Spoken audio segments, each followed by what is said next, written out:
I've been unmasked. unmasked.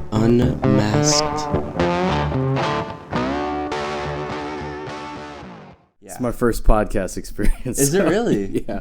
Really? Yeah. No one's ever asked you to be on a podcast, huh? Was part of a podcast one time, and it was done virtually. Okay. But it was the first of its kind in that series, and then all the other podcast episodes after that were in person, so mine never came out, which I'm kind of glad about because now I have a lot more to talk about. Yeah. So hell yeah, there, man. This is like... Thanks for having me. Yes, of course. It's a pleasure to have you on. Is this thing on? Yes. Perfect. Yeah, I see the little wavelengths. Luckily, Cool. This is like the perfect angle for me to get to see the wavelengths and everything.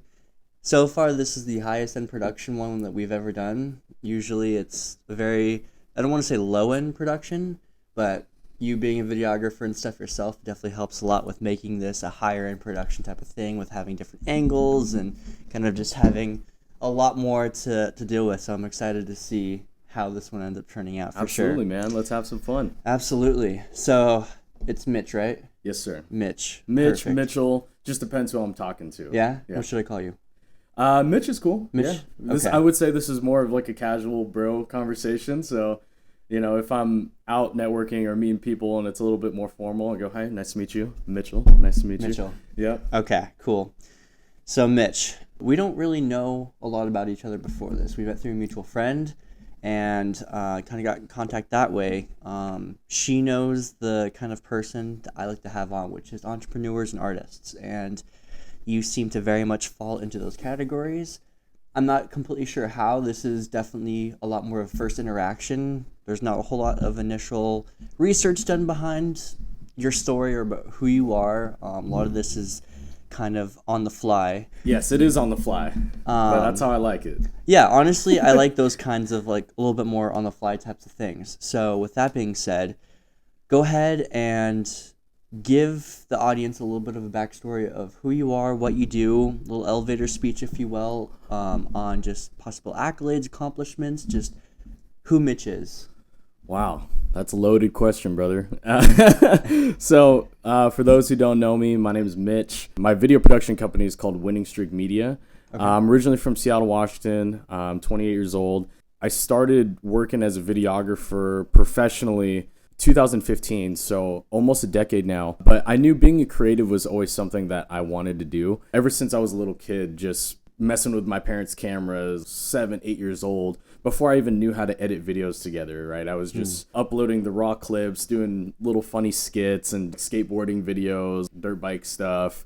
Just something about filming something on a camera and then being able to like watch it back and play back. It was something about that was just so fascinating to me and be like, holy crap, like I actually made that, or I captured that, and now I'm able to watch it. I think that's where the inspiration kind of originated from. And then I moved out here to Arizona 2 years ago, and I met my business partner, Wolf Trigo, who is been working in finance basically as long as I've been in videography. And we do infinite banking. We work in business lending, people that are trying to find financing to buy businesses and stuff like that. We just bring in, help them fund the deal, and it's been amazing, man. And the camera was always my way in. It allowed me to meet people in like the healthcare space, education, entertainment, blue collar industry, the tech industry. I've sort of put my hands on such a vast range of things. And now that I have this whole other side of me to offer with the finance stuff, with like infinite banking and the lending, now I can bring this whole other thing to my tool belt that I didn't have before to help service the people that I already have trust and relationships with.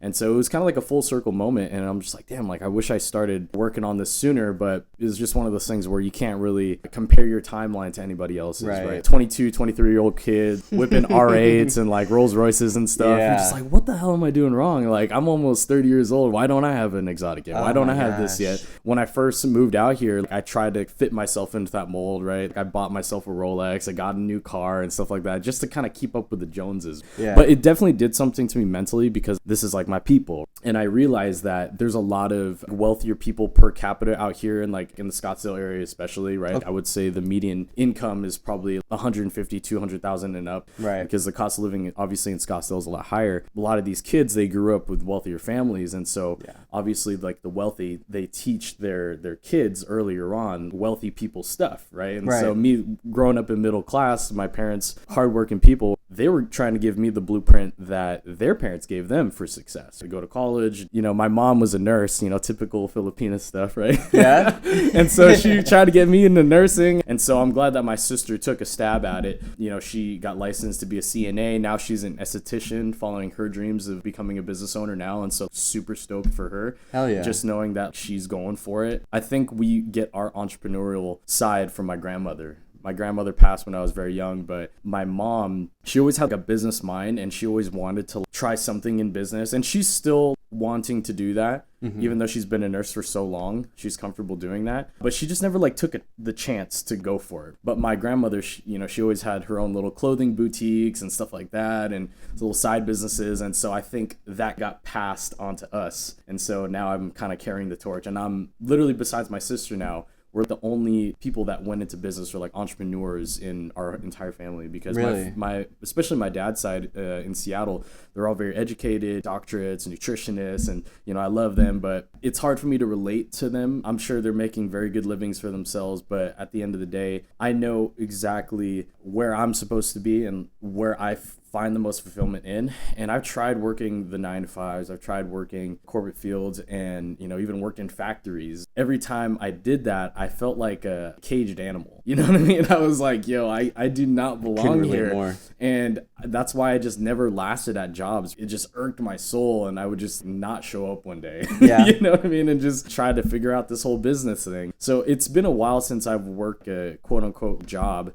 I think the closest thing that I had to a job in 6 years was when I worked for Compass Real Estate in Seattle, managing a team of realtors out there. Shout out to my guy Lucas. They're one of the top real estate producing teams in the state of Washington, and that really kind of gave me my first taste of the business side. Before that, I was working a lot in music and entertainment, and so that gave me my first real chance to sort of rebrand and go after an image that I knew I kind of wanted to phase into. I just didn't have the right opportunity or wasn't around the right environment to break away from the club scene, break away from doing music videos and stuff like that. Even though it was a lot of fun, it was just really hard to make a living like that. And I know a lot of videographers and creatives out there love to do the fun stuff that they're passionate about, but sometimes that doesn't always equate to dollars, right? Yeah. Moving in toward the real estate and doing more stuff in marketing, promotion stuff. Okay, now I can blend my video skills with sort of the business side and just getting it seen,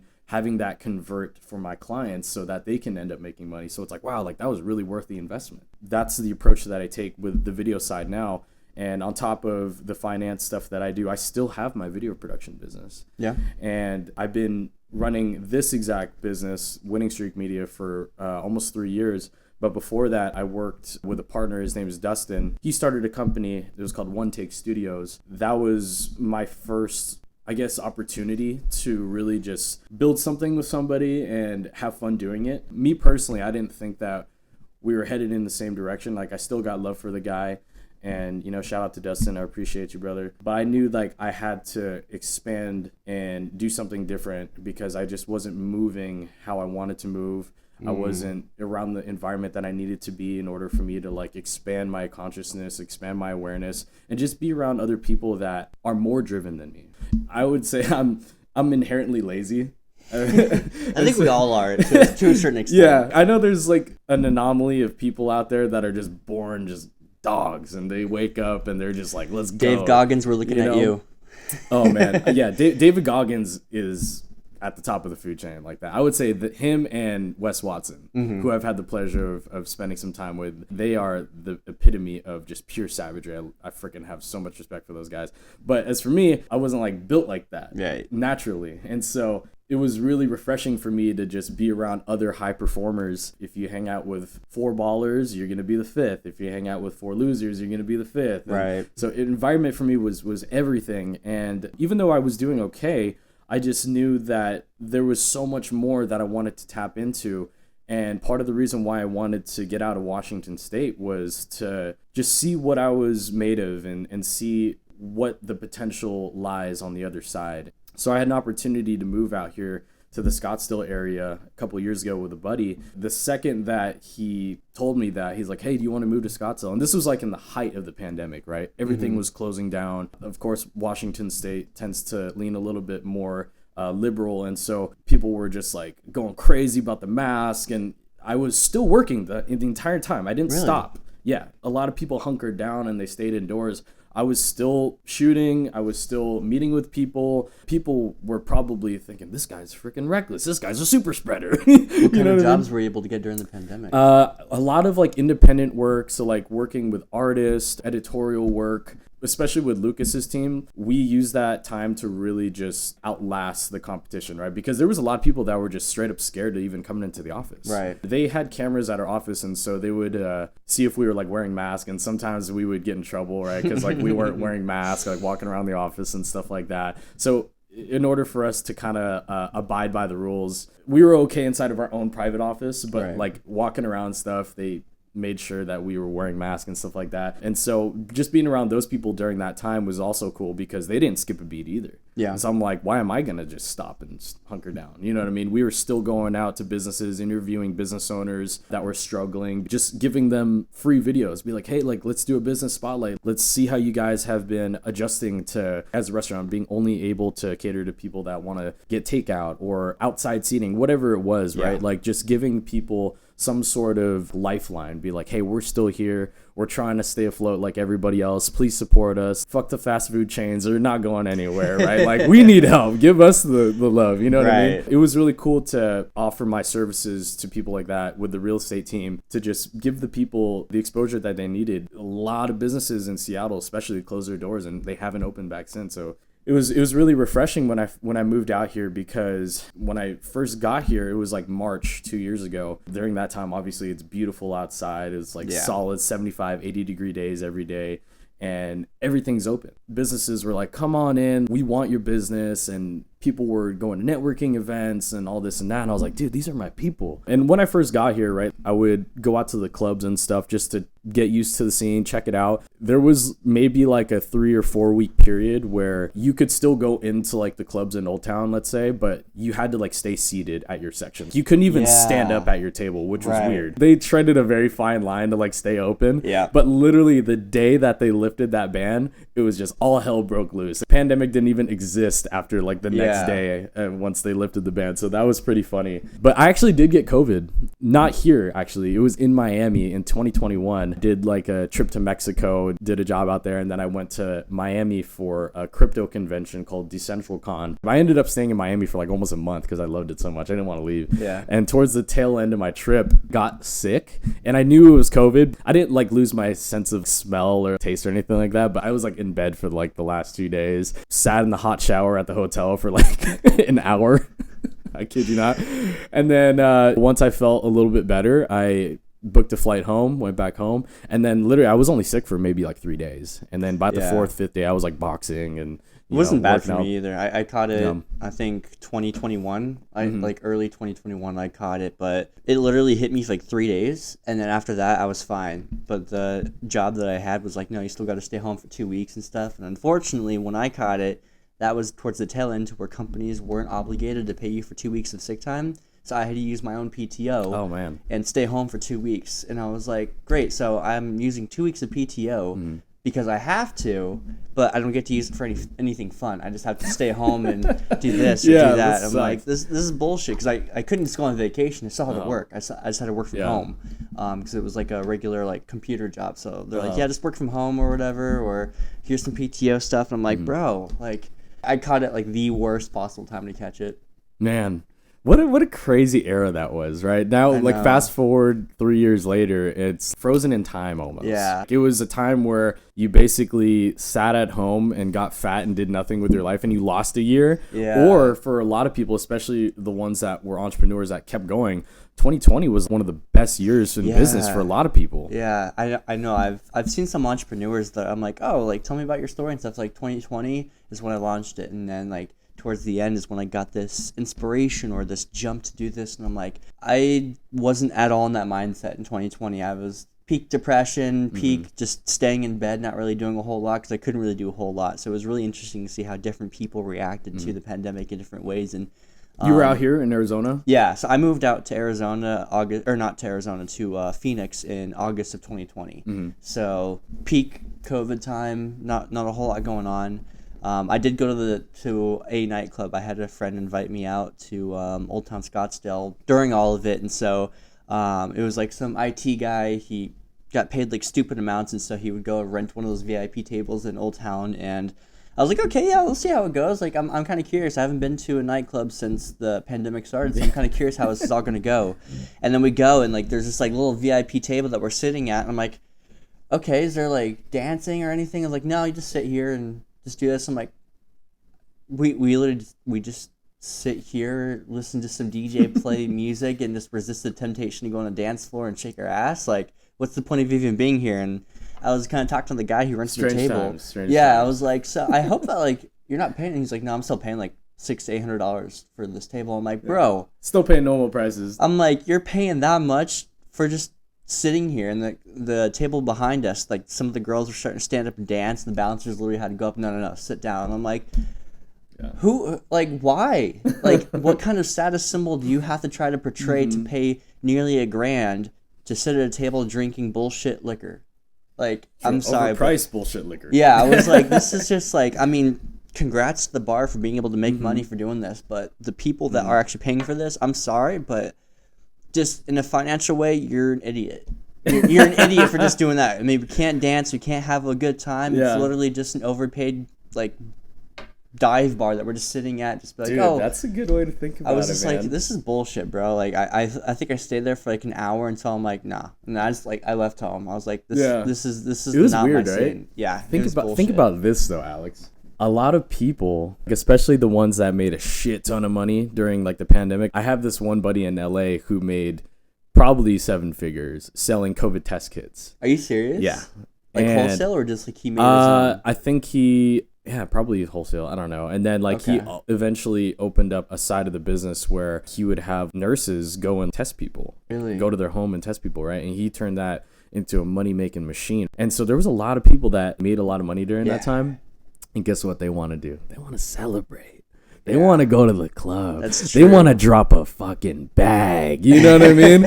I don't care that I got to sit down. I can still pick up a chick at the club, whatever. They're just itching. Like, I need to go celebrate. I need to go do something. We made 6 figures this month. But that's the other thing that because I was actually talking to another person like a week or two about this whole thing about like celebrating, and there's different things. Like some people, yes, that is their version of celebrating, especially like if you made a bunch of money. Like I'm not someone to go personally to Vegas and stuff to celebrate something. I might go like a little bit here and there to celebrate a little bit, but my thing for celebration is time off. Being able to be like, you know what, like guilt-free time off, because that's something I have a huge issue with right now.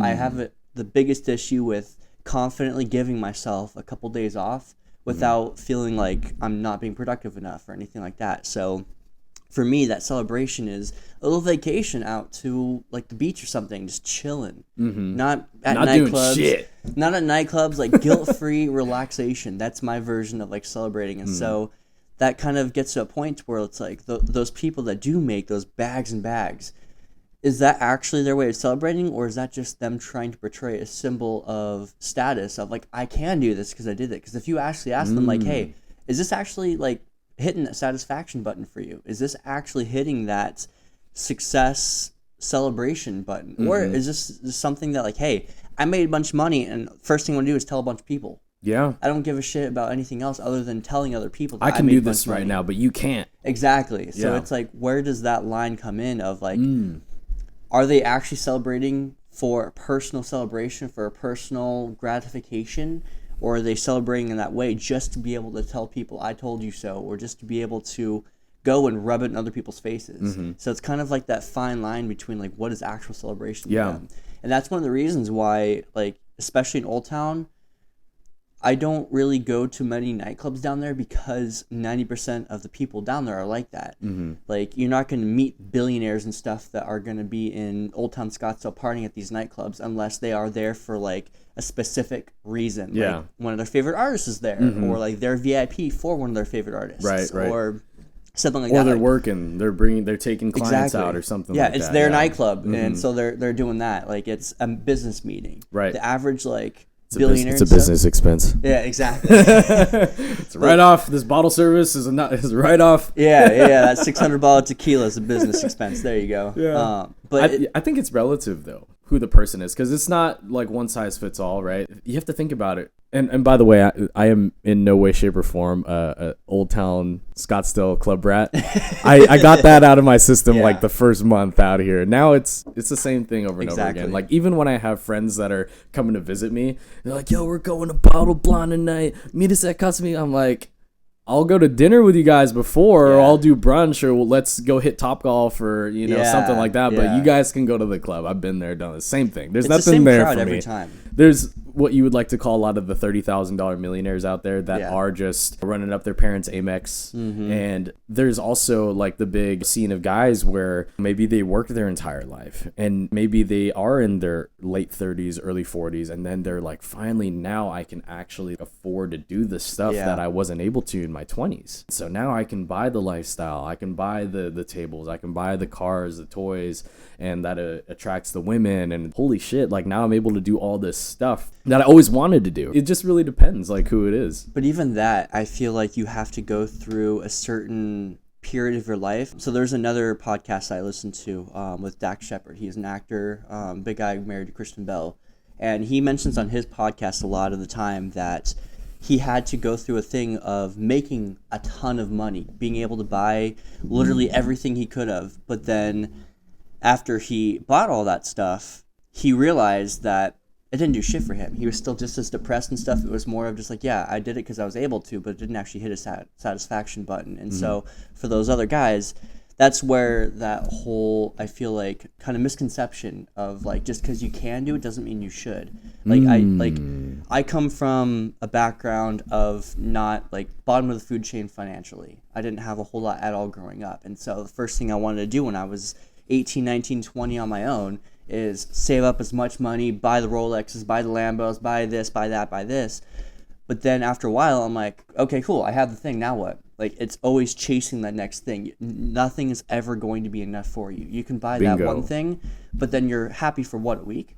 You're happy for a week while you drive the car, but then you see maybe the next year another model comes out and you're like, oh shit, now I want that one. And then you're falling into that whole consumer trap of the companies always bring out something else, and so you're falling into that materialistic consumer trap of consistently wanting the next thing, instead of like the people that you see that are the happiest are the ones that are using their money as a tool to help other people, or to be able to kind of improve others' lives. I used to be a big club person and stuff in my early 20s, and I also like how you're like, yeah, they work their whole life in their early 30s and 40s, because that's the horrible misconception now, is the fact that people think that when you hit 30, 40 years old, your life is over. Now you should be retiring and stuff. And it's like, bro, we have until we're average 80 to 90 years old. Yeah. If you're saying that we're working your entire lives and you're 30 years old, like... Dude, I'm excited for my 30s. Excited for my 40s, man. But anytime I've gone to like Old Town Scottsdale, or even like gone to a club out of the state in like one of the high roller type of things, I see the exact same person there. It's that person that's more the status driven person. They do make a decent amount of money. I'm not gonna say a lot of money, because to me a lot of money is like Jeff Bezos status. Like that's just because I've seen what a lot of money is. You make a good amount of money, like anything like in the 7 figures range, 6 figures, that kind of thing. But then they're trying to hit that satisfaction thing of just like blowing it all at the club or gambling and doing all that kind of stuff. So I feel like those are especially the type of people that need to kind of go through that little bit of a reset of like, okay, well, like they don't understand the true meaning of what money actually should be. The fact that it's a tool and not a toy. And people end up getting that kind of thing. Like, I'm not rich by any means, but I've talked to enough very wealthy entrepreneurs, both depressed, happy, all that kind of stuff. And the biggest thing I can see and the difference is the fact of how they view money. And the happy people are the ones that realize it's a tool. They're the ones that are like, oh yeah, I'm able to actually help people when they need it. I'm able to, if my mom's in debt, I can help her get out of debt. If I have a friend that's like, hey bro, like, I just need this, you can help them. And even if you don't get it back, you're like, I don't give a shit. I make money. Here, if you need it, you need it. It's a tool. Money's replaceable. I don't give a shit. Here you go. But it's those other people that are stingy, like, no, I want all this money myself. I want to buy this. I want to get that. And it's like, you go and talk to them, like, are you happy? And like, yeah, I got bitches. I can have sex with whoever I want. I do all this. And it's like, so if you had to take away all the substances you're on, if you had to take away all this, if you had to live this lifestyle, would you be happy? And I can guarantee you none of them would confidently say yes. They're only happy because they think that they're happy, because that's what society has portrayed as quote-unquote happiness for them.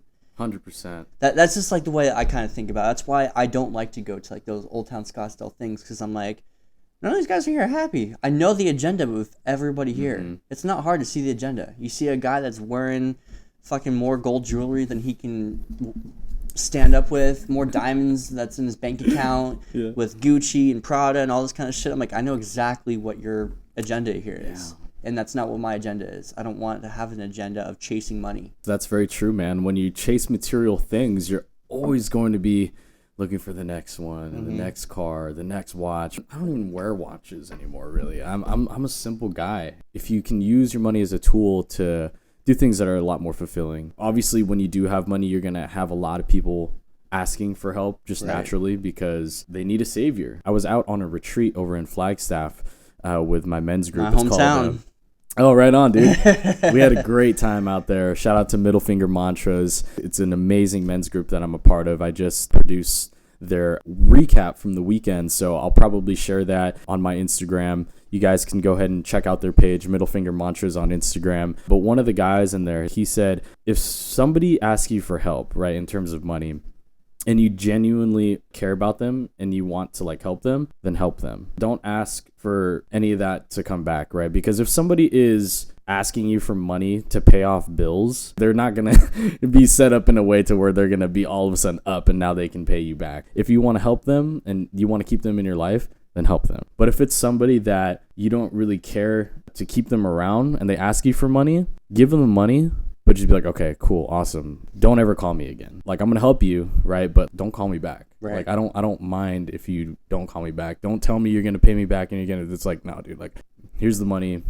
Let's go our separate ways. And so when he said that, I was like, man, it's so true, because I've had, especially in the last like few months, people ask me for money, and the ones that I truly care about, I don't ask for anything back. If they truly need help and I'm in a position to be able to do so, like, I'm going to help them. I'm not going to, they might say, oh, like, I'll pay you back this Friday and stuff like that. I don't say, no, you're not, or anything. I just tell them, I hope this helps. Try to give them some game to where it can maybe even just give them the slightest shift mentally to where they can like be on a rhythm that gets them to like a better tomorrow and a better to a better week, to a better year. No matter how bad you feel things are happening in your life, there's always somebody that has it worse.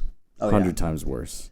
I'd say lately the biggest shift of money for me, at least the way I look at it, is just by kind of realizing, like, differentiating the fact that it is a tool and it's not, like, having that kind of scarcity mindset is the worst thing that you can do. Not realizing of how replaceable money is. Not like I had a time when I was bartending a little while ago that someone gave me a $20 tip, and I put it in my pocket. And at the end of the shift, I looked, it was gone. And yeah, I looked around a little bit for it. Somebody pickpocketed you? I guess, or something. I don't know. But then the girl that I was bartending with, she was like, oh, I'm like, you should find that. Like, dig through the garbage and stuff. You got to find that. And I'm like, you know what? Sus. I was like, I don't give a shit. It's $20. I can make that doing something else. Like, kind of not having that mindset of like, oh my gosh, it's $20. It's the end of everything. Like, I got to find it. It's kind of being like, you know what? And I've had other times like to where money has just disappeared, or I have given money and they're like, oh, I'll promise I'll pay you back and stuff, and then just kind of be like, you know what, I just gave it to them. In this point, they probably need it more than I do, and if it helps them in a way that I don't need help, perfect, awesome. I'm happy to serve.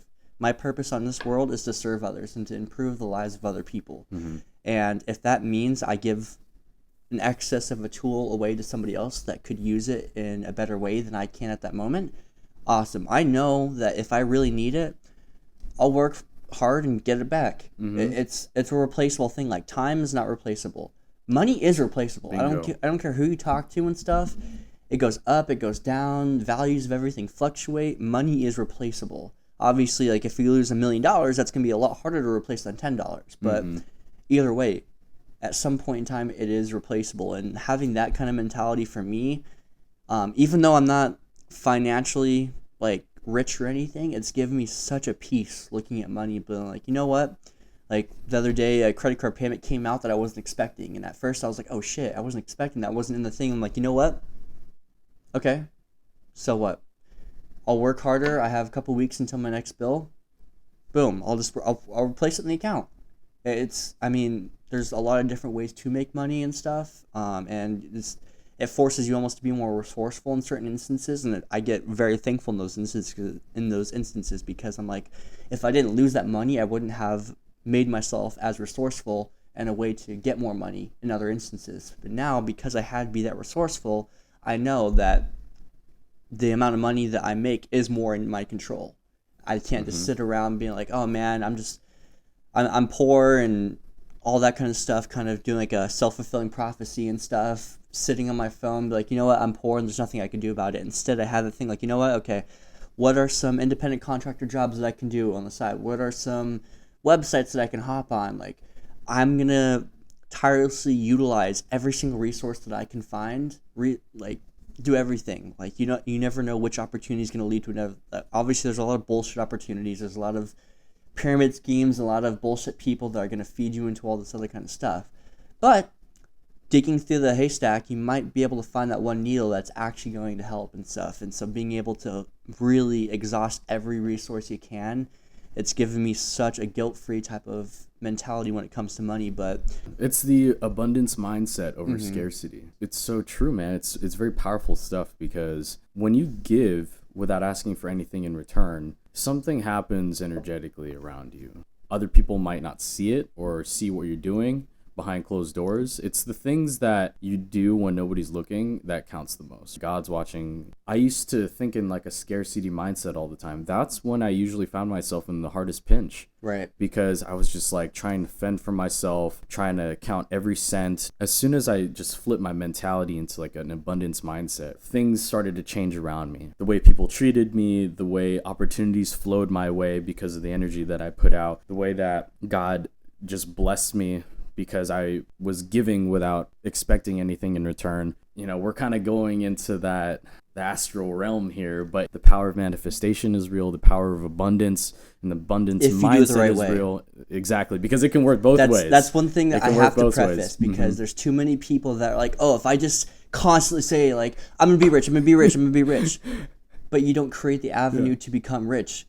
And they like, oh, manifestation isn't real. I've been trying to tell myself for the last 5 years that I'm gonna make $1 million, and I only have $10 in my account. It's like, well, that's your problem. Like, it's not a direct thing. Like, oh, if you tell yourself every day 10 times over in the mirror, I can guarantee you in 2 weeks you're gonna be rich. If anybody ever tells you that, they are the most bullshit person in the world. It doesn't work like that. That's not how these journeys work. There's timings for everybody. And you have to be, the way I look at the thing with manifestation, sorry to cut you off, it's just that triggered a big thing, because that whole manifestation thing has been a big thing for me, but it also has to do with how you actually look at money, how you actually kind of work for the money. And the way I also look at it is, I'm a man of faith, so I kind of put it in terms of God. But how can you expect God to give you $1 million if you don't provide him an avenue to do it?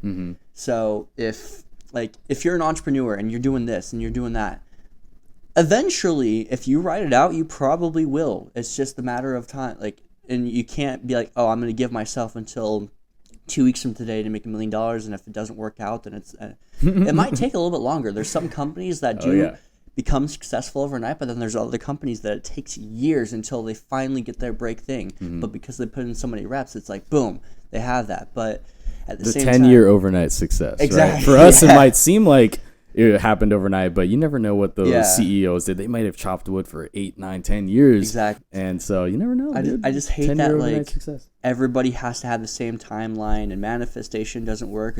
I can manifest. I don't need the old ways. But I mean, like, there's been more people that I've seen in more wealthy types of situations that have said like, they've definitely been a little bit more of like the spiritual kind of person. They have the pattern of, you don't have to be Christian, you don't have to be a specific thing, but believing something higher than yourself and having that kind of mentality that like you just have to wait your turn sometimes. You just have to wait the journey out, keep putting in the reps, keep doing this, because when Your the time will comes, come. Your time is coming. the Everybody. bodybuilder is going to be a little bit probably they're going to have a higher chance of being able to lift a heavier weight than giving a super heavy weight to someone who hasn't ever lifted in the gym. Mm-hmm. But if you give both person a giant weight, who's going to be able to actually carry it? The person that's put in more reps and been able to be like, oh, I've been preparing for this day for my entire life. Get those reps in, baby. Or that lottery winner that's just like, oh, here's $1 million. And like, oh, shit, I've never touched this amount of money in my life. It's Then they freaking blow it on Exactly. hookers and cocaine. Exactly. I am curious, though, for you, what kind of caused that mindset shift for you to kind of be able to think differently in that terms of finances and that terms of, because I know that you said you kind of grew up in a middle class kind of thing. Neither parents were that hardcore entrepreneurial person. I'm not sure like what kind of financial hardships you had to deal with in your life. I imagine like for me, I had to deal with hardcore financial hardship, which that later became my drive for working towards money, because I'd never had an abundance of money. I always had like I had to deal with that whole thing of like, I don't know where my next meal's coming from. I don't know if we're going to be able to pay rent next month. I imagine living a middle class lifestyle, you never really necessarily had to worry about the clothes on your back or the roof over your head. But obviously, you're in a position today at a reasonably young age that I imagine you have pretty much like financial independence. And in order to achieve that, you do have to switch your mindset around. You do have to kind of think about things different. I'm kind of curious of where that kind of mindset kind of evolved, maybe sprouted or was seeded for you, or where it kind of changed. I think it's a layered question because it came from multiple different directions. Growing up, I lost my dad when I was about 8 years old, and he's still alive, but he had a cardiac arrest when he was 38 years old. And because of that, he became severely brain damaged, and he's been living in an adult family home for a number of years now. And so my mom, before she met my stepdad, working double shifts, 2 jobs to support like my sister and I, and just working herself to the bone, man. And she would sleep all day, work all night, because she would make more money during the night shifts. Right. And just seeing her like put in the work, you know, she's working all this time, and we're still trying to like make things happen. You know what I mean? Like we're still barely scraping by. And, you know, my stepdad entered my life when I was about 12, 13 years old, both very well working professionals. You know, my mom's been a nurse. That was pretty much been her whole career since she was in her 20s. And my stepdad, he also works in the hospitals doing like environmental services, and he's a director, well respected in his field.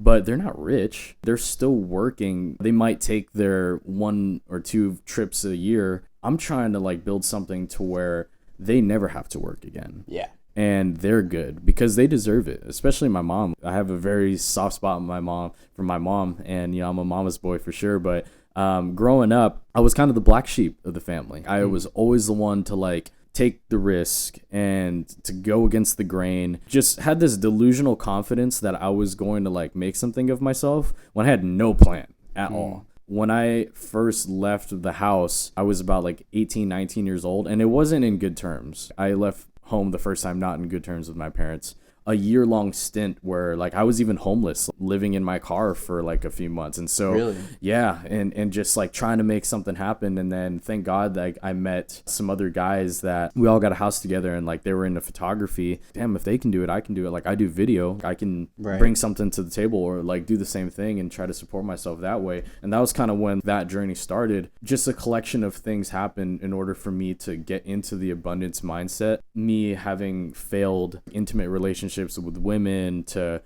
seeing my parents struggle, to my own personal failures, and just always still having that delusional confidence and knowing that I'm going to be able to get myself out of this. There was points in time where, you know, I felt really defeated, and then I didn't think that I was going to make it, quite literally ready to freaking end it all. You know what I mean? God was always just right there to pick up the pieces and just help me break through and be like, you know what? You woke up this morning. Your story's not done yet. You're lucky that you woke up breathing this morning, because a lot of people didn't.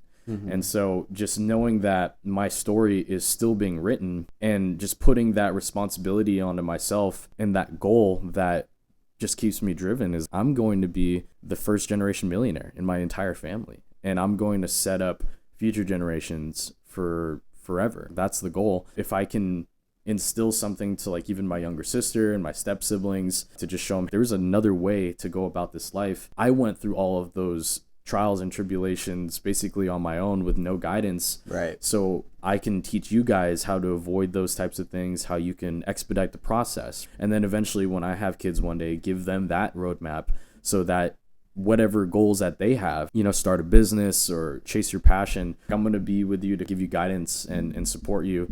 I'm going to be successful, but I'm not going to just spoil my kids. You know what I mean? Spoil them rotten. Maybe when they're like really little, right? Like when they can't actually work themselves. Yeah, exactly. But I want them to feel the pain a little bit. You know what I mean? Like I want them to get a taste of what I went through so that they can go and do better than me.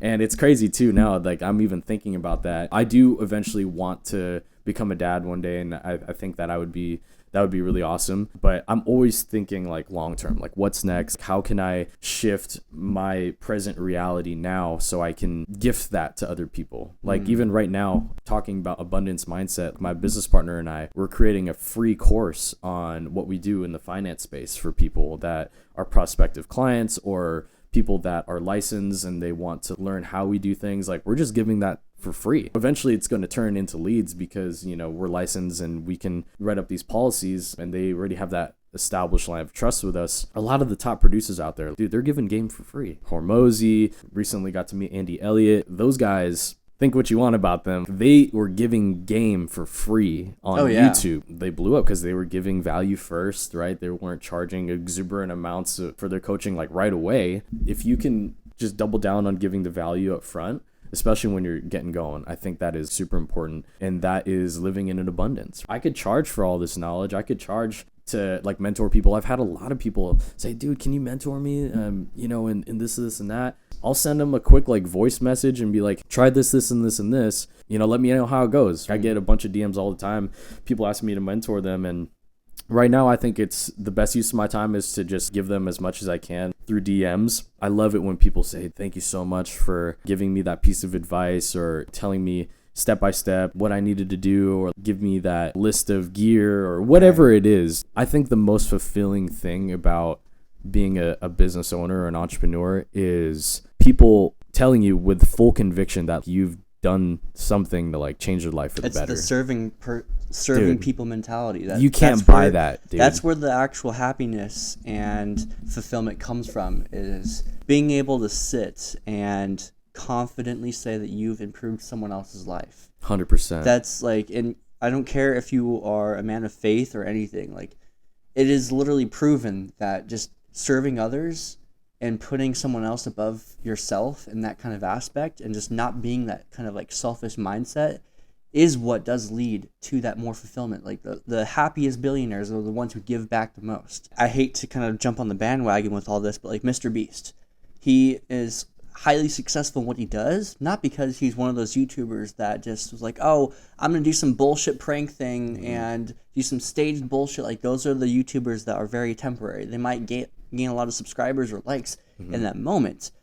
His whole game and the reason why he grew so much and why he's constantly growing is because it was always giving back. Yep. His biggest videos weren't just the ones that were the challenges. His biggest videos were the ones where he was like, oh, I'm tipping this server who has 3 jobs, single mother, her entire 6 months of rent at once. And it's been like, when I look at those, I almost cry because I know exactly what that woman is feeling in that moment. I'm like, the ability to kind of go back home and be like, I just changed this woman's life more than she could ever expect. And you don't, like, it's a ripple effect too. You never know what she's going to be doing later on. You might have just been able to help her retire a little bit or maybe cut down on hours so that she can take care of her kids more, so that she can go and chase her job or her dream 100%. Or something. And it's like this ripple effect. Like, and having that ability for her to come back and be like, look, because you were able to give me a year's worth of rent all up front, I was able to take time away from that and be a mom to my kids again. 100%. Be able to grow this business that I've been wanting to. And though that kind of feeling can pay you more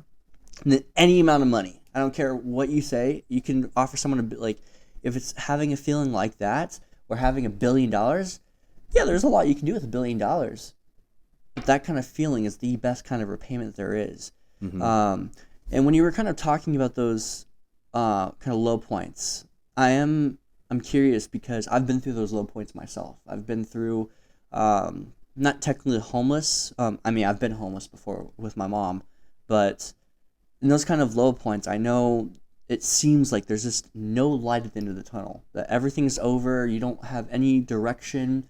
I've been in that point to where like I was working 9 to 5s and stuff, had no actual direction with my life. I'm like, if this is where my life is going, what the fuck am I doing with my life? You know, what kind of was the thing that was able to drive you to not fall into deeper holes, that was able to kind of get you from this base level of homelessness, of not really having a full direction stuff? I mean, I can only imagine what even like your parents could have been thinking with like, oh, see, if you would have gone to medical school, it would have been good. Like now you're living in a car and possibly having all this. And I was suffering this in silence. They had no idea Yeah. that I was even doing that. And dude, honestly, it's Christ, bro. Christ is king. That was the Gotcha. Christ is the only reason why I was able to kind of keep my tunnel vision at the light at the end of the tunnel. I knew Yeah. that like that pain was temporary and that wasn't going to be my story. You knew there was going to be an up at some point. Oh yeah. And I knew that even when I was sleeping in my little Honda Del Sol, if you know what a Honda Del Sol is, you know, like, dude, those seats don't recline very far. It's a 2-seater. My trunk was leaking on all my clothes in the back. I always knew like, dude, this is just part of my story. I'm going to have a great redemption story. Yeah. Just always having that mentality of knowing this isn't going to last forever.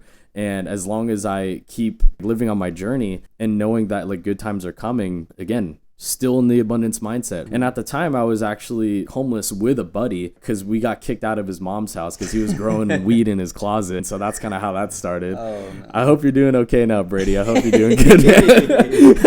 I think he's got kids now, so that's Oh, yeah. awesome. There were times where I did kind of be like, oh man, we're actually homeless, dude. This is kind of fucking scary. Like, this Yeah. sucks. And he would be normally the negative Nancy in situations, but in those times, he was the voice that would put me in check. Fuck that. Like, don't even put yourself there. None of that negativity. Wow. You know what I mean? And I was like, oh shit, you're right. When I kind of get into the spirals, I really appreciate people that just kind of like keep me grounded and back to reality. You're telling me stuff that I should be telling myself. So Yeah. I'm going to listen. And then it's a quick thing where it's like, okay, you're right. You know what I mean? And so it was an interesting time. And I'm so grateful to have gone through all that, right? And this was, almost 10 years ago. And my story is like just beginning. And the impact that I plan on putting onto this world, and I was always taught to leave things better than how you found it. That's what I'm going to be teaching the next generation as well. I always just knew that light was going to be at the end of the tunnel, and I couldn't let myself just like sit in those pockets of those lows for too long, because some people sit there and they never get out of it, and they fucking kill themselves. They just give up, or they say, okay, well, my dreams are dead, so I guess I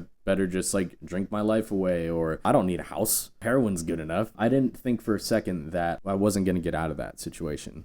And so just having that delusional optimism and that faith in God, just knowing that, yeah, I'm hungry tonight, but tomorrow will be a better day. That resonates a lot with me too, because I always had the mentality, even the lowest of lows, the first thing, and it was just something I told myself, whether or not I internally fully believed it, that was a whole nother thing, but I told myself, this is just part of your story. My biggest thing when I am, however, financially successful or actually successful, is I want to be able to relate to everybody possible, to show them that no matter how far down you are, it's only up from there. I wanted to be able to relate to that person that's at the lowest of lows and be like, look, whatever you're going through, I can confidently say that I've been there myself. Correct, And yeah. now you see where I'm at. And so I always kind of put myself in that position of, you know what, yeah, I'm at a low right now, but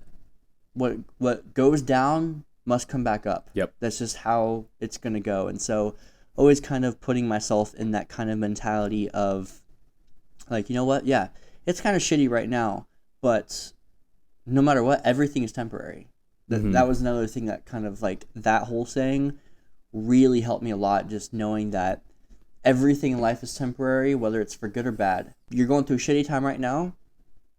If you're going to be working on yourself still, it's going to be temporary. You can make it as permanent as you want, but you can also make it as temporary as you want. And so I always kind of just had that voice just telling me, like, look, it's like this, and like just knowing that there have been people that I look up to that didn't find their success until 30, 40, 50, 60 years old. And when they were my age, they were in a very, like, even worse spot than I was. And I'm like, you know what? They could do it. I could do it. And I wanted to provide that if I could do it, they could do it type of mentality to other people. I wanted to be able to look at some guy that's homeless or whatever and be like, look, I've been homeless too. It's up to you. Either you can get off the shit right now and put yourself in a different mindset and change it, or you can still sit here and do whatever you're doing right now. Like, it's literally what you tell yourself. Absolutely. If you are in that sort of hole right now and you're listening to this, I think the best thing that you can do besides getting your faith right, getting right with your God, is get your body right. Be mindful of like what you put in it, whether it's your diet, your substance. Get your ass in the gym. Start lifting some heavy weights. I guarantee you, if you're depressed, you're out of shape, give yourself like 3 to 6 months and come back with a six-pack and tell me if you're still depressed or not. There's just something that happens spiritually, mentally, when you get your mind right. And so if I don't work out for more than 3 days in a row, like, I get depressed, bro. Like, I'm severely depressed. And shout out to my coach Derek Flores. He's my jiu-jitsu / MMA coach. Train with him 3 days a week, and I lift on the other days, and that's what keeps the gears going for me personally. Besides just, going to church on Sunday and talking to my family and stuff, I wouldn't be able to perform at the level that I'm at without just getting like the body right. Everything about you is a vehicle. You have to take care of the vehicle if you want to keep going, whether 100%. That's physically taking care of yourself, working out, eating right, making sure that you're physically, but then mentally and spiritually. Like, there's a bunch of different things that people don't realize, that it's mental, spiritual, physical, emotional. There's like, it's not just like one. Like, yeah, I've met even depressed guys that do go to the gym consistently, but it's because when they're not at the gym, they're not taking care of every other part. They're not like doing anything to help their spirituality. They're not doing anything to help their mentality. They're not doing anything to help their emotional state. They're consistently still doing so you have to line everything up. You have to kind of balance it all out. Like, just going to the gym itself isn't going to make you the happiest, richest guy in the world. But doing that along with supporting each of the other things, making sure everything is kind of keeping up with 100%. everything, sleeping right, eating right, hydrating. Sleep, that's a big thing, especially with people this whole like grind set mentality, like, oh, I don't need to sleep. I need to sleep 1 hour a night and I'm good. Dude, I gotta get my sleep, man. I know. And when I hear people like that, I'm like, you're not actually taking care of yourself. If you think that 1 hour of sleep a night is going to be healthy for you, you will fucking kill yourself. It is horrible. Give it a few months of you sleeping 1 hour a night. You're not gonna want to be on this earth anymore. Like, your sleep cycles is an average of 90 minutes. So as long as you just get one sleep cycle, and it's like, no, there's a reason why there's multiple sleep cycles every night. Like, some part of you is gonna crash at some point if you're not keeping up with all of them. On the days where I sleep in too much, I feel like I lost the day because I just feel sluggish. I honestly feel better on the days where I only get 5-6 hours of sleep than a full 7 to 8.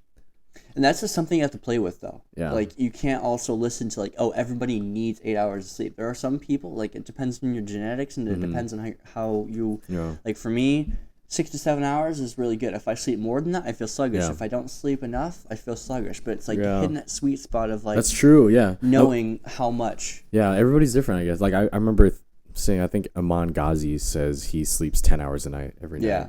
I'm like, that's probably works for him. Yeah. But I know if I sleep 10 hours a night, I'm not going to be very productive the next day. I'm going to just want to sit my ass on the couch and, I have a buddy chill. of mine that naturally only sleeps about 4 or 5 hours a night, and that's enough for him. But that's his optimum performance amount of sleep. That's just because that's how his body works. So it's also getting to know your body. That's a glorified power nap for me. Yeah. It's just getting to know yourself and knowing how you optimally keep everything going good. There's one last big question I try to ask everybody on here, and it's because the answer varies so much depending on who answers it. But for you, what is your definition of success? And for you, have you reached it? And if not, what would need to happen in your life for you to reach it? The easiest way to put it for me is, I think there's levels to success. I want to be successful in multiple areas. Obviously, success monetarily, with finances, but there's so many other layers of success that comprise of the equation of success. It starts with me being disciplined. If I can create a steady pace of discipline week to week, month to month, year to year, that I'm going to be able to create success business wise that later bleeds into being able to fuel the lifestyle, being able to help the people that I care about, invest into things that fulfill my soul, like passion projects. And I want to start my own charity. It all starts with like me being disciplined enough to create the life. Of course, I want to have success in relationships and family. It's just a very layered question. But I think for me, the definition of success,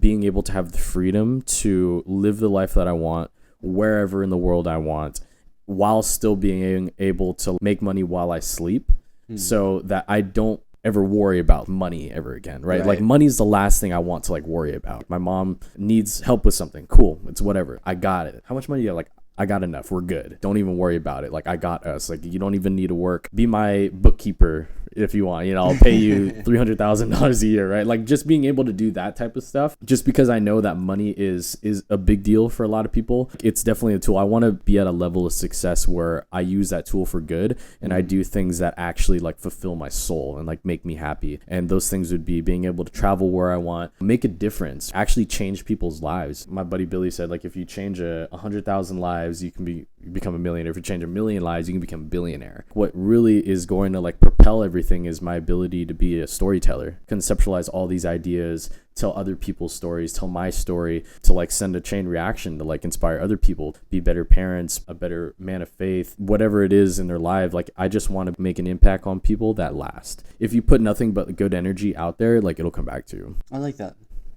That's definitely, it lines up a lot with how I look at success too. Obviously everyone's different, but I respect that a lot. Thank you, man.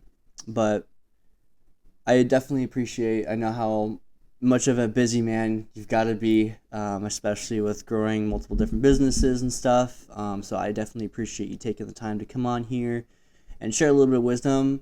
Obviously, you're not like the wealthiest man on earth, but you've been able to achieve a certain level of independence that a lot of people can only dream of. And so getting to be able to kind of sit here, pick your brain a little bit, and kind of get some of your wisdom about how your mind works behind everything definitely does it. That's a lot of value, not only to me, but to a lot of the other people on here that are aspiring videographers or aspiring people in this, or maybe that are going through tough times mentally, that are in those deep or dark spots that we were mentioning. You got to eat shit for a while. Yeah. That's the name of the game. Nobody that ever did something of significance didn't go through just like the ringer. Bad times create great men or women. Yeah. Like, if they can endure that and they can come out of the other side swinging and stronger than before, I don't think that you can attain anything meaningful if you just took the easy route in life and you stay comfortable. I know for me, I always lean towards the uncomfortability, especially with leaving day jobs and stuff like that. I just knew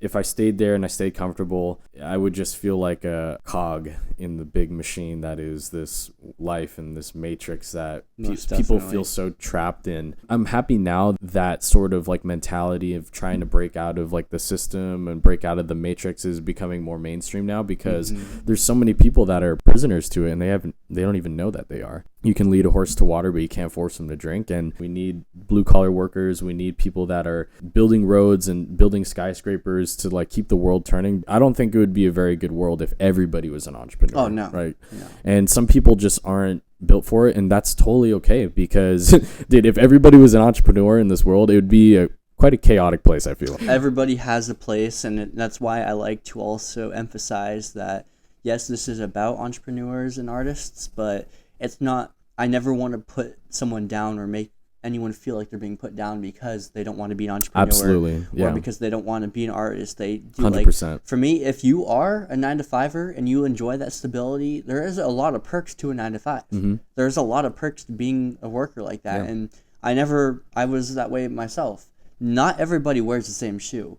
So I never want anyone to feel like they're a failure in life because, like, oh, I have a 9-to-5 and a stable income. If that's what you like and you're happy, the key is, do you feel happy and fulfilled doing what you do? Yep. If you don't, try something else. But if you do, awesome. I want you to stay doing what you're doing. More power to you. Your life is your life, and it's up to you to control it. So I never want anyone to feel like, oh, I'm a failure because I'm not as rich as Jeff Bezos and I'm not chasing this. It's like...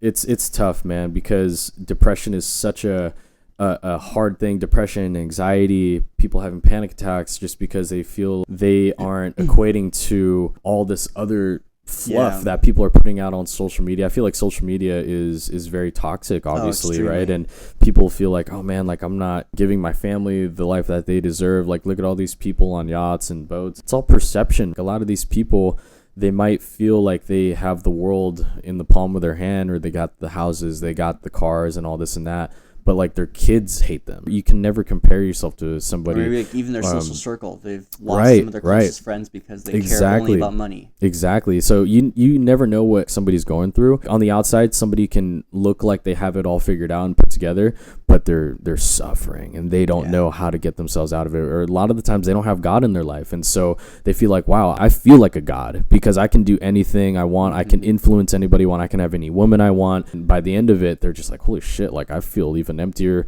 than I was when I was broke. I don't ever take things at face value anymore. If you feel good and your values and your morals are aligned with what you're doing, you're on the right track. Keep going. You're on the right track. But always keep pushing yourself. Don't ever stop pushing yourself. And facts. Like, don't. Facts, my boy. I don't care who it is. Definitely, like, comfort zone is always going to be your worst enemy. So that's a bar. That's one of the things. Like, if a 9 to 5 is your grind and stuff, awesome. But try to go for the promotion. Try to climb the chain a little bit. Try to do something.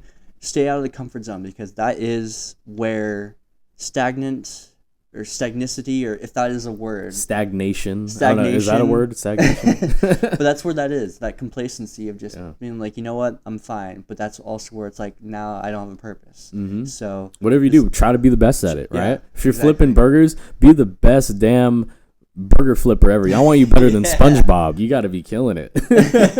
We have a little closing signature that we have on here where you say, hi, my name is blank, and then I've just been on the Max. So I'll let you go ahead and do that, and then we'll call it a wrap. And then I've been on the Max, I've been unmasked. All right, I'm going to look at camera 1 here. Cool. Hey, guys, my name is Mitch, and I have been unmasked. Hell yeah. Let's go. How's that? Perfect. Cool. Appreciate you, awesome, man. Thank you so much. Brother.